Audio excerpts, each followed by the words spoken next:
अभिनंदन जिन्होंने इस पवित्र कथा को जनमानस को संपूर्ण भिलाई वासियों के लिए श्रावण के इस अवसर पर ये दिव्य और भव्य कथा कराई, उसके लिए श्री दया सिंह जी को बहुत बहुत साधुवाद। एक बार जोरदार ताली बजाकर उनका स्वागत वंदन अभिनंदन। और तेरी कृपा बिना न हिले एक भी अणु, लेते हैं श्वास तेरी कृपा से तनु। बखान क्या करूं मैं राखों के ढेर का, चपटी बहुत मेरे खजाना कुबेर का। हे गंगा मुक्ति द्वार ओंकार तू, बोले ओंकार तू।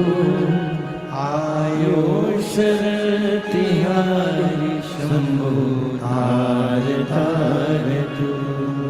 ये शिव की कृपा, उनकी उदारता, उनकी करुणा, उनकी दया है जो ये पवित्र पावन शुमा के अंतर्गत हो रही है। श्रावण का जो महीना होता है, श्रावण का जो माह होता है,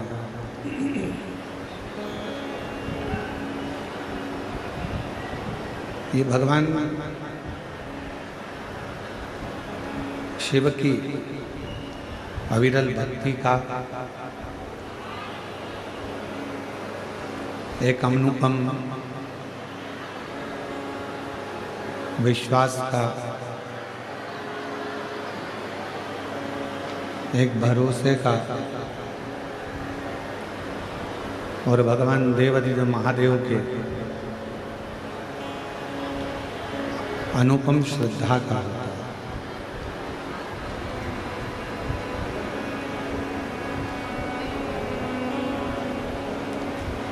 जिसमें भगवान शंकर को कैसे रिझाना है, भगवान शिव को कैसे मनाना है, किस तरह से आप भगवान देवाधिदेव महादेव को अपना बना सकते हो, किस तरह से आप भगवान शंकर को रिझा सकते हो। पूरे वर्ष में केवल एक श्रावण का महीना एक ऐसा होता है जिसमें मनुष्य हो, नाग हो, किन्नर हो, गंधर्व हो, सुर हो, असुर हो,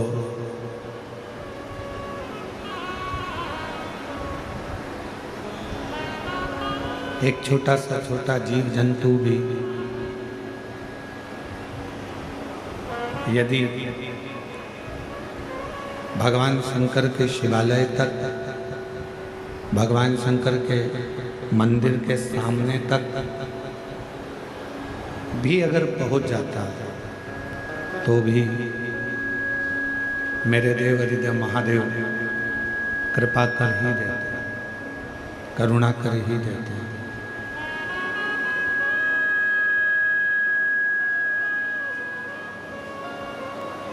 कितना सुंदर कहा कि समुद्र के तट पर बैठे हुए एक पक्षी, मिठास करो मिठास, समुद्र के तट पर बैठे हुए एक पक्षी ने सत्संग किया।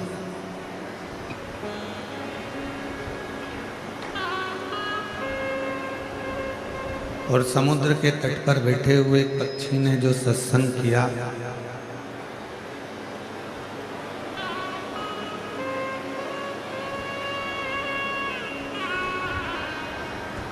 समुद्र के तट पर बैठे हुए पक्षी ने जो सत्संग किया, उस सत्संग का फल ये मिला कि एक किनारे पर पक्षी बैठा है और बैठकर कह रहा है कि मैं लंका में बैठी हुई माता सीता जी को देख रहा हूँ।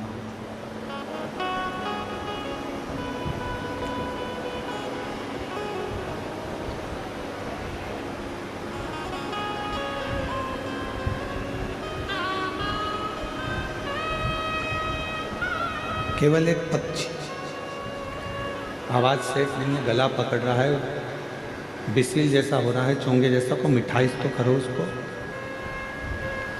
और पीछे की आवाजें खोलो पूरे पंडालों की। समुद्र के तट पर बैठा हुआ है एक पक्षी,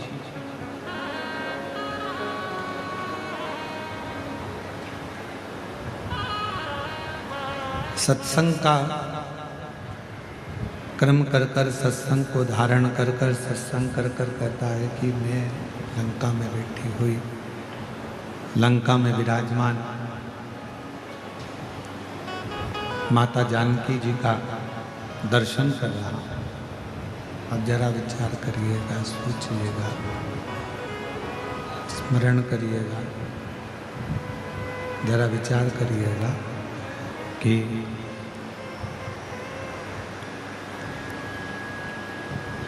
थोड़ा सा सत्संग एक पक्षी को मिल जाता है, थोड़ा सा सत्संग एक पक्षी को मिल जाता है तो लंका में बैठी हुई माँ जानकी जी का दर्शन कर लेता है। और यदि जो महापुराण थोड़ा सा भगवान शंकर का कथा का रसतत्व ग्रहण करने को मिल जाता है तो भगवान शिव का भी दर्शन उस जीव को प्राप्त हो जाता है जो भगवान शिव की पवित्र कथा का लाभ ले रहा होता है, जो भगवान शंकर की पवित्र कथा को श्रवण कर रहा होता है। सत्संग, शिव की कथा, भगवान शंकर का चरित्र, भगवान का मंत्र जाप, भगवान शिव का नाम जाप, भगवान शिव की पवित्र कथा आपके जीवन में कुछ देगी ना देगी, पर इतना जरूर देगी कि अपने जीवन में आपको कभी दुखी नहीं होने देगी और जिंदगी में एक बार शिव का दर्शन जरूर करें। पर उसके लिए सबसे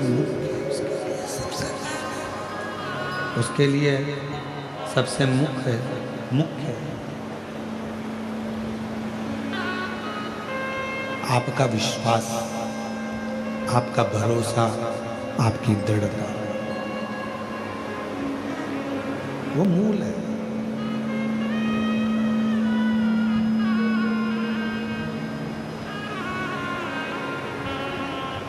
तीन शब्द हैं, एक कर्णप्रिय होता है, दूसरा शब्द होता है वर्णप्रिय, और तीसरे नंबर का शब्द होता है धर्मप्रिय।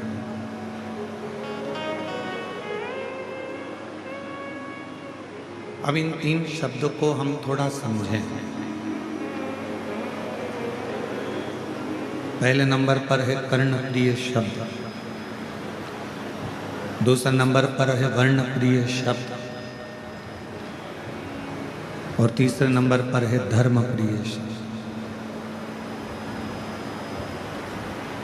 शिव महापुराण की कथा कहती है एक कर्ण प्रिय शब्द होता है जो केवल हमको अच्छा लगता है, स्वयं को अच्छा लगता है, और उसमें हम अपने भीतर थोड़ा थोड़ा अभिमान, थोड़ा थोड़ा अहंकार उत्पन्न कर लेते हैं।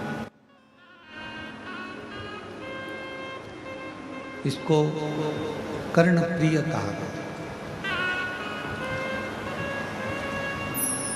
किसी ने कोई बात कही, आपके लिए कही, आपके हिसाब से आपके लिए कहा, आप बहुत सुंदर हो, आप बहुत ज्ञानी हो, आप बहुत विद्वान हो, आप बहुत श्रेष्ठ हो,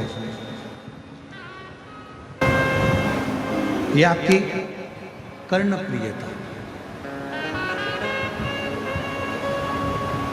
इसको कर्ण प्रियता कहेंगे जो सुनकर आपको अच्छा लग रहा है,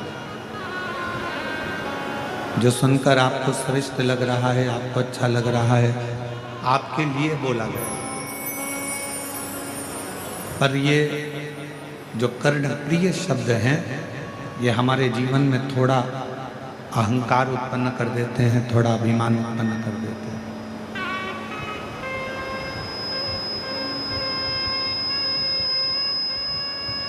और वो अभिमान फिर हमारे जीवन में हमको दुख लाकर खड़ा कर देता है, तकलीफ लाकर खड़ा कर देता है। जैसे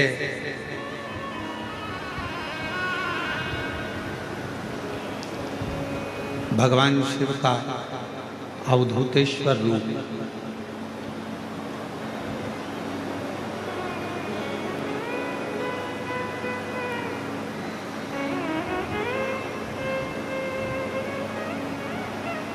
कर्णप्रिय शब्द हमारे भीतर कुछ कुछ अहंकार की अनुभूति करा देता है, हमारे भीतर अभिमान को प्रकट कर देता है, हमारे भीतर अभिमत्ता को प्रस्तुत कर देता है। शिव महापुराण की कथा कहती है, यदि आप लोगों ने भगवान के रूपों का वर्णन श्रवण करा हो तो उसमें अवधूतेश्वर महादेव का वर्णन आता है। अवधूतेश्वर, और सावन का महीना चल रहा है। कहते हैं कि श्रावण के महीने में भगवान शंकर के अवधूत रूप का यदि स्मरण किया जाए, श्रवण किया जाए, तो 12 ज्योतिर्लिंग के दर्शन का पुण्य फल उसी कथा में प्राप्त हो जाता है, मात्र अवधूतेश्वर भगवान की कथा के रसतत्व को श्रवण करने का। भगवान अवधूतेश्वर की कथा को सुन लेना।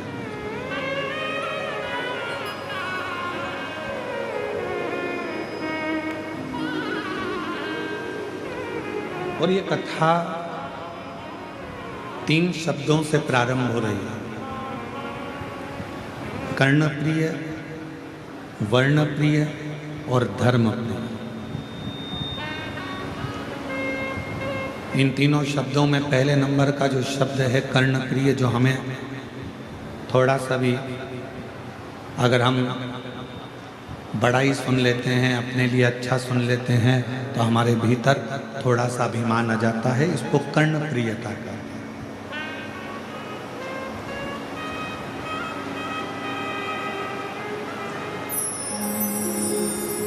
एक बार अवधूतेश्वर महादेव की कथा कहती है, अवधूतेश्वर नाथ की कथा कहती है कि एक बार इंद्र को लगा कि मैं देवगुरु बृहस्पति महाराज के पास में जाता हूं।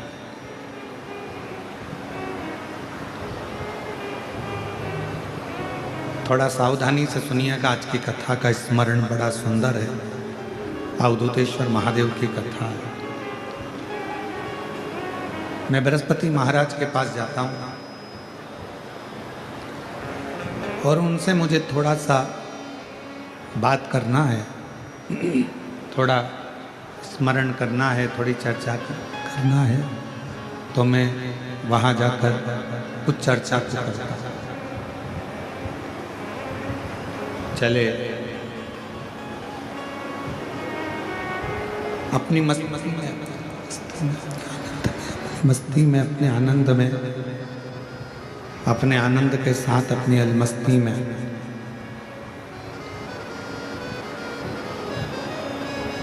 इंद्रदेव ऐरावत पर बैठकर हाइस हाइस आ रही है, हाइस, उसको थोड़ा ठीक करिए। ऐरावत पर बैठकर इंद्रदेव बृहस्पति महाराज के घर पहुंचे, उनके कुटिया में, और बृहस्पति महाराज शंभु शंभु शंभु बृहस्पति महाराज की कुटिया में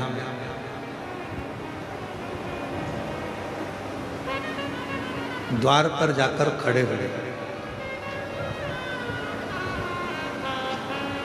द्वार पर।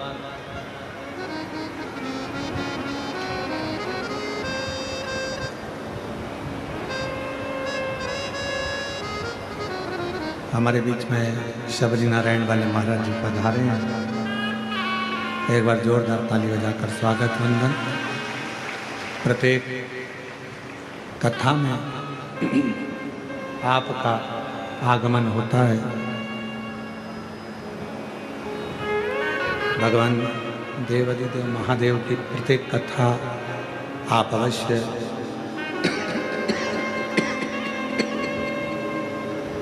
श्रवण करने के लिए आते हैं।